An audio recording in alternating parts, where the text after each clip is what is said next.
ashimwe shengero ry'Imana. Nanje rubaneze ushima ndafise ishimwe ryagutse riri imbere yanje. Ndashimira Imana cyane nari nabigabiye ndabona Imana. Iri shimwe sinogirikamwo ivyo ukunda. Papa wanje yavuye amigaze nk'ukunye twari bakoranye kwa Mungu. Baraheza gusenga arasezera ishengero acaraza ino rero. Yaraje kugenda amahoro araza bimeze neza tugendaje baramutaraza ageze kuri presidence wa haruguru ifire imodoka ziracika nuko imodoka yari ikuvye amapine gushika hafi y'iyi nimba kwa Mandela kwa Kabari. Ndashimira Imana rero ko yazigamiye umuvyeyi yari biteye ubwoba kuko imodoka yari yaramanuka hanyuma iraza ishaka ku nkombe guca kwizi nkombe zo ngaha.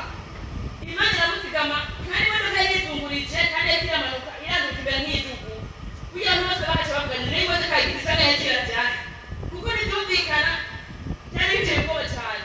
Ipine zose ziratubagurika zirasha ariko ndashima Imana ko yadindiye umuvyeyi ubu tuvugana akaba akiriho.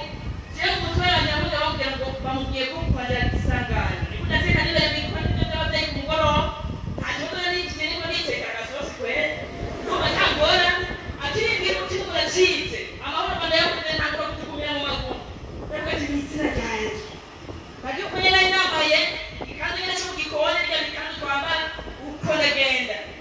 Ndashima Imana ko ndashitse sanga umuvyeyi wanje ahagaze impande y'ako kamodoka kivuje kandi ngaho ameze ku bikozi nari yambaye veruseni. Narashitse igikuma mu macisi ndamugwa mu nda ati papa uracariho papa. Ndavuga ati ndashima Imana yakuzigamye acambwira ngo umuntu amwana ko ndiho.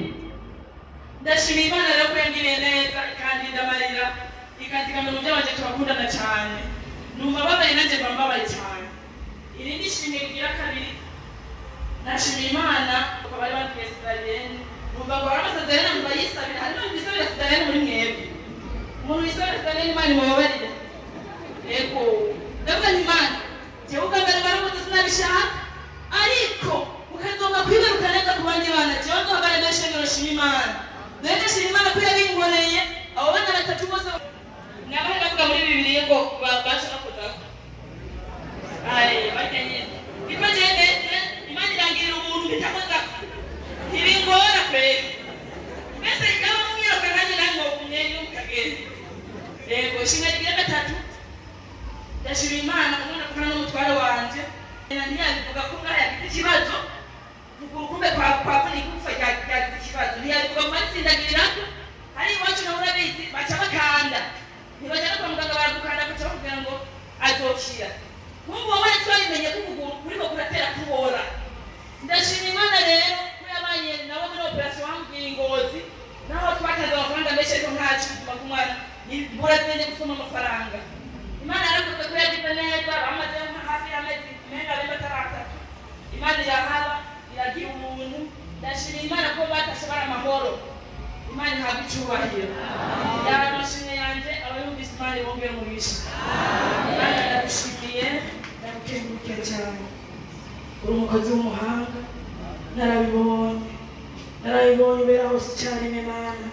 Ndanezerewe imbere y'iri hanga ryawe kumaye gushima Imana bigabiye ariko Satani nako atagira ngo urabuze umuntu akakubuza ngo ntutange ishimwe kuko ishimwe birazwi neza ko ari ingenzi Imana yacu. None akirishimye Mana akirishimye ko wahabaye cyane byari bikomeye ndagushimye ko wandindiye umuvyeyi wanje Mana ukamurinda urupfu rwangiturumbuka Mana ukamuzigama ukamubikira ubugingo mw'izina rya Yesu. Ndanezerewe ko wabaye hafi uragaheza kigwa ubera ahantu umuntu atoba kandi aho umuntu ananiwe n'utangura gukorera Mana.